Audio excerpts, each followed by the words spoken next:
ചോദ്യപേപ്പർ ചോർച്ച ആരോപണങ്ങളുടെ പശ്ചാത്തലത്തിൽ നീറ്റ് പരീക്ഷ റദ്ദാക്കിയിരിക്കുകയാണ്. മെയ് 3 നടത്തിയ പരീക്ഷയാണ് ഇപ്പോൾ റദ്ദാക്കിയത്. നമ്മുടെ ഇന്ത്യയിലെ വിദ്യാർത്ഥി സമൂഹം ഒരു കൂട്ടം മരക്കുറ്റികളാണ്. ഭരിക്കുന്ന സർക്കാർ തുടർച്ചയായി തങ്ങളുടെ തന്നെ ഭാവി തുലച്ചിട്ടും ഒന്ന് പ്രതിഷേധിക്കാൻ പോലും കഴിയാത്തവരെ മരക്കുറ്റികളെന്നല്ലാതെ മറ്റെന്താണ് വിളിക്കേണ്ടത്? ഇപ്പോഴും കാര്യങ്ങളുടെ കിടപ്പ് മനസ്സിലാകാത്തവർ സ്ക്രീനിലേക്കൊന്ന് ശ്രദ്ധിച്ചു നോക്കുക. ഇത് ഗ്രോക്ക് എന്ന എഐയോട് കഴിഞ്ഞ 2014 മുതൽ ഇന്ത്യയിൽ നടന്ന എക്സാം സ്കാമുകളെ കുറിച്ച് ചോദിച്ചപ്പോൾ ലഭിച്ച ഉത്തരമാണ്.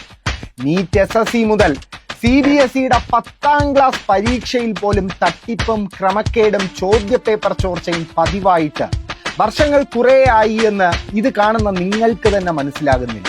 ഒന്നും രണ്ടും തട്ടിപ്പല്ല, എണ്ണിയാൽ തീരാത്തത്രയും തട്ടിപ്പുകളാണ് ഈ ഒരൊറ്റ AI മാത്രം അക്കമിട്ട് നിരത്തുന്നത്. ഒരിക്കലും തീരാത്ത ചോദ്യപേപ്പർ ചോർച്ചയ്ക്ക് ഒരു പരിഹാരം അവസാനം കേന്ദ്രത്തിലെ BJP സർക്കാർ കണ്ടെത്തി കഴിഞ്ഞു.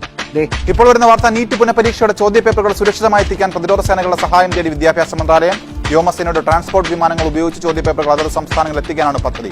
ഇത്രയും വലിയൊരു ഗതികേടിലേക്ക് നമ്മുടെ രാജ്യം എത്തിച്ചേരുമ്പോൾ നിശബ്ദരായിരിക്കുന്ന മരക്കുറ്റികൾക്കിടയിൽ പ്രതിഷേധിക്കുന്ന, പ്രതികരിക്കുന്ന, ചോദ്യങ്ങൾ തെരുവിൽ ചോദിക്കുന്ന ഒരു കൂട്ടം വിദ്യാർത്ഥികളും ഉണ്ട് കേട്ടോ.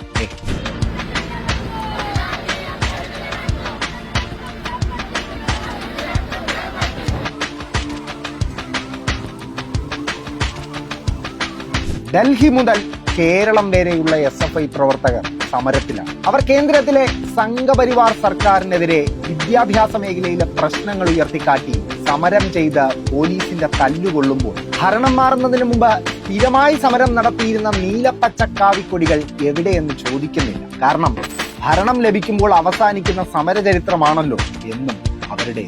ഷൂ നക്കിയവരുടെ പിൻഗാമികൾ ഷൂ നക്കട്ടെ, കുനിഞ്ഞു നിന്നവരുടെ അനുയായികൾ കുനിഞ്ഞു തന്നെ നിൽക്കട്ടെ. തമ്പ്രാൻ എന്ന് വിളിക്കില്ല, പാളയിൽ കഞ്ഞി കുടിക്കില്ല എന്ന് തമ്പ്രാക്കന്മാരുടെ മുഖത്തു നോക്കി വിളിച്ചവരുടെ പിന്മുറക്ക അഭിമാനത്തോടെ സമരം തുടരട്ടെ.